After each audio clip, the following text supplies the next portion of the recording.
Hello everyone. आज हम देखने वाले हैं डाइलेक्ट्रिक कांस्टेंट को। इसको रिलेटिव परमिटिविटी भी बोला जाता है। ऐसा क्यों है? क्योंकि इससे पहले वाले वीडियो में हमने क्या देखा कि दो चार्ज हैं Q1 Q2 r डिस्टेंस पर रखे हुए हैं, तो उन दोनों के बीच का जो फोर्स होगा वो क्या होगा, K Q1 Q2 upon r²।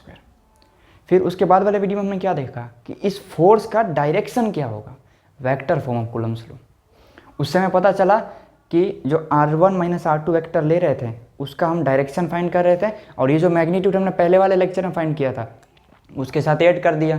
उसके साथ जैसे ही हमने ऐड किया तो फोर्स का मैग्नीट्यूड भी मिल गया और डायरेक्शन भी मिल गया। अब ये कंप्लीट हुआ। क्यों? क्योंकि फोर्स एक वेक्टर क्वांटिटी है, उसको मैग्नीट्यूड प्लस डायरेक्शन दोनों चाहिए। मैग्नीट्यूड भी दे दिया, डायरेक्शन भी दे दिया। हमने इन दोनों लेक्चर में एक बात हमेशा बोला, क्या?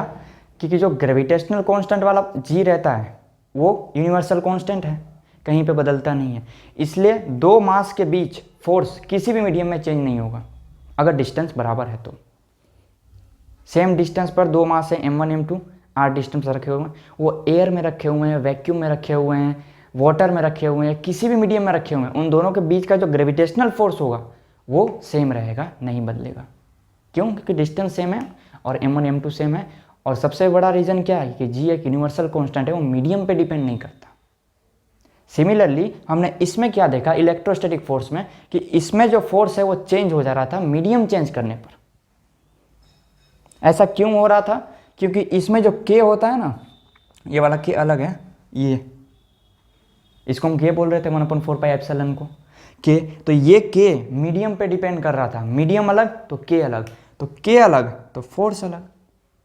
तो अलग अलग मीडियम में फोर्स क्या हो जा रहा था, अलग अलग हो जा रहा था। तो ये अलग अलग हो रहा था, इतना हमें पता चल गया कि हाँ मीडियम चेंज कर देंगे तो फोर्स का जो वैल्यू है चेंज हो जाएगा। अब कितना चेंज होगा, कितने से चेंज होगा, वो हम इस वीडियो में देखेंगे। यहाँ पर वैल्यूज लिखी हुई है, इससे हम पता करेंगे कि एयर से अगर एयर या वैक्यूम या फ्री स्पेस, ये तीनों एक ही है। इसको आप अलग अलग मत लेना इसमें। क्यों? कि इसमें और इसमें कोई ज़्यादा फर्क नहीं है। एयर बोल दो, वैक्यूम बोल दो, फ्री स्पेस बोल दो, इन तीनों का मतलब एक ही समझो आप, ये एक ही मीडियम है जिसका K की वैल्यू 1 है, और बाकी सब अलग अलग मीडियम का अलग अलग है। इससे पहले हम ये देखते हैं क्या होता है रिलेटिव परमिटिविटी, जिसको डाइलेक्ट्रिक कांस्टेंट भी बोलते हैं। ER या K से इसको डेनोट करते हैं। इसका डेफिनेशन क्या है कि जो परमिटिविटी ऑफ मीडियम है उसको हम डिवाइड करते हैं किससे, परमिटिविटी ऑफ फ्री स्पेस से। The ratio of the permittivity of medium to the permittivity of free space और वैक्यूम। यहाँ पर एयर भी लिख सकते हैं। क्यों? दोनों में कुछ ज़्यादा फर्क थोड़ी है मैग्नीट्यूड में। इन तीनों का आप एक तरीके से वर्ड यूज कर सकते हो, फ्री स्पेस को, एयर को और वैक्यूम को। तीनों का मतलब एक ही समझो आप, एक ही है। ER और K क्या हो गया, परमिटिविटी ऑफ मीडियम। E बोला था 1/K का वैल्यू क्या होता है 1/4πε। ये क्या होता है, उस मीडियम की परमिटिविटी। तो यहाँ पर लिखा है the ratio of the permittivity of medium upon permittivity of free space. Permittivity of medium लिखा अपन परमिटिविटी ऑफ फ्री स्पेस लिखा। तो यहाँ पर क्या हो गया, ये आपने डेफिनेशन से ये लिख दिया। डेफिनेशन है ये है, मतलब इसका फॉर्मूला ये है। ये कहाँ से लिखा मैंने, यहाँ से। आपको मैं यहाँ समझा रहा हूँ। इतना क्लियर हुआ कि डाइलेक्ट्रिक कांस्टेंट, जिसको रिलेटिव परमिटिविटी भी बोलते हैं, उसका सिंबल है ER या फिर K। डेफिनेशन क्या है, permittivity of medium upon permittivity of free space. ये इसका डेफिनेशन है। अब ये कहाँ से आया, यहाँ से देखो। अगर हम एयर में दो चार्जेस हैं Q1 और Q2, अगर इसको हमने एयर में रखा r डिस्टेंस अपार्ट पे, तो उनके बीच का जो फोर्स होगा वो कितना होगा, K Q1 Q2 upon r²। यहाँ पर K की वैल्यू कितनी होगी, 1/4πε0। एयर है ना, तो एयर का मैंने बोला था ε0। आप याद रखना, जो फोर्स वाला जो K होता है ना 1/K F = K Q1 Q2 upon r², वो K और ये K डाइलेक्ट्रिक कांस्टेंट वाला अलग अलग है। ठीक है, वो प्रोपोर्शनलिटी कांस्टेंट था, डाइलेक्ट्रिक इलेक्ट्रोस्टैटिक प्रोपोर्शनलिटी कांस्टेंट। जब हमने डेफिनेशन, जब हम दो लॉ से जब फॉर्मूला हम बना रहे थे तो उसमें प्रोपोर्शनलिटी साइन हटाने के लिए K डाला था। वो K और ये वाला K जो डाइलेक्ट्रिक कांस्टेंट, दोनों अलग अलग है। इसको कन्फ्यूजन मत लेना, इसलिए इसको हम ये सिंबल ज़्यादा यूज करेंगे, ये वाला कम, कन्फ्यूजन ना हो इसलिए। तो यहाँ पर क्या हो गया, force in air 1/4π permittivity of air into Q1 Q2 upon r²। Same charges को Q1 और Q2 को ही r डिस्टेंस अपार्ट पर किसी एक मीडियम में रखा, any other medium, any medium जिसकी परमिटिविटी E है, तो उसमें फोर्स कितना होगा 1/4 pi permittivity of that medium E into Q1 Q2 upon r square. पहले फोर्स इन एयर निकाला सेम डिस्टेंस पर Q1 Q2 को, उसी चार्ज को ले गए किसी अदर मीडियम में सेम डिस्टेंस पर Q1 Q2 को, तो उस पर फोर्स ये मिला। अगर हम 1 को 2 से डिवाइड करेंगे तो F in air upon F in medium क्या आएगा, ये पूरी वैल्यू कट हो जाएगी, जो नीचे है वो ऊपर चला जाएगा और जो ऊपर है वो नीचे आ जाएगा, E/ε0। जब आप इसको सॉल्व करोगे तो ये आएगा। इसको ही तो बोला ER और के, यहाँ पे लिखा हुआ है के। तो अब आपको समझ में आया ये मैंने कहाँ से लिखा, यहाँ से, ठीक है। अब देखो कोई भी मीडियम में फोर्स एयर से k टाइम्स कम हो जाता है।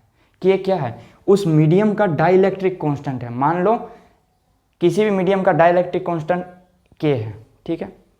पहले हमने दो चार्जेस लिए Q1 और Q2, उसको एयर में रखा r डिस्टेंस अपार्ट, तो फोर्स आया कितना F, एज्यूम कर लेते हैं F आया। अब हम उसको एक मीडियम में ले गए जिस मीडियम की डाइलेक्ट्रिक कांस्टेंट k है, तो उस मीडियम पे सेम डिस्टेंस पर फोर्स कितना हो जाएगा, जो फोर्स इन एयर रहेगा उससे k टाइम्स कम। मान लो फोर्स इन एयर था 10 न्यूटन, दोनों के बीच का फोर्स, और हम एक अलग मीडियम में ले गए जिसकी k की वैल्यू 2 थी, तो उसमें फोर्स कितना हो जाएगा 10/2 5 न्यूटन। तो 10 न्यूटन से सीधा 5 न्यूटन। तो सबसे मैक्सिमम फोर्स चार्जेस के बीच में कहाँ पर होता है, एयर में, वैक्यूम में या फ्री स्पेस में। लेकिन अगर ऑप्शन में दिया होगा कि एयर, वैक्यूम और फ्री स्पेस, तो वैक्यूम टिक करना है। क्यों, क्योंकि ये दोनों ऑलमोस्ट सिमिलर है, लेकिन ये कम है ना। के की वैल्यू जिसकी कम फोर्स उतना ज़्यादा, के की वैल्यू जितनी ज़्यादा फोर्स उस मीडियम में उतना कम।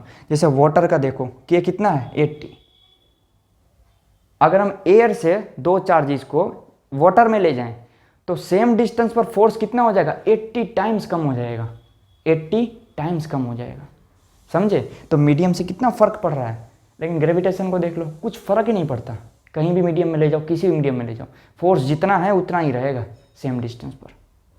लेकिन यहाँ पर चेंज आ गया।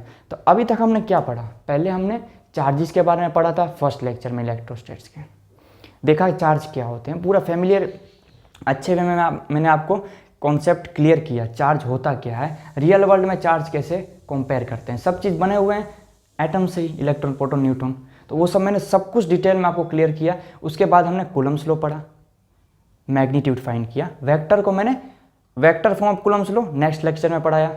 और उसके बाद जो फोर्स चेंज हो रही थी, हम 2 लेक्चर से कह रहे थे कि फोर्स चेंज हो जाएगी, मीडियम चेंज होगा तो चेंज हो जाएगी, कितना चेंज होगी वो आज मैंने बता दिया। एयर से वाटर में ले जाओगे तो 80 टाइम्स कम हो जाएगी, और अदर मीडियम रहा जिसका के की वैल्यू 5 हो, 10 हो, 11 हो, 12 हो, तो उसकी उतनी टाइम्स कम हो जाएगी। तो आज के लेक्चर में हमने ये कंप्लीट कर लिया। अब हम नेक्स्ट लेक्चर में इलेक्ट्रोस्टैट्स, अभी तक हमने जितना कंप्लीट किया उसके हम क्वेश्चंस करेंगे, और ये बहुत बढ़िया इंपॉर्टेंट अच्छे क्वेश्चंस होंगे। इजी क्वेश्चंस को हम नहीं करेंगे कि कम टाइम में हम पूरा कॉन्सेप्ट क्लियर हो जाए, ऐसे क्वेश्चंस हम लेंगे। तो थैंक यू फॉर वॉचिंग।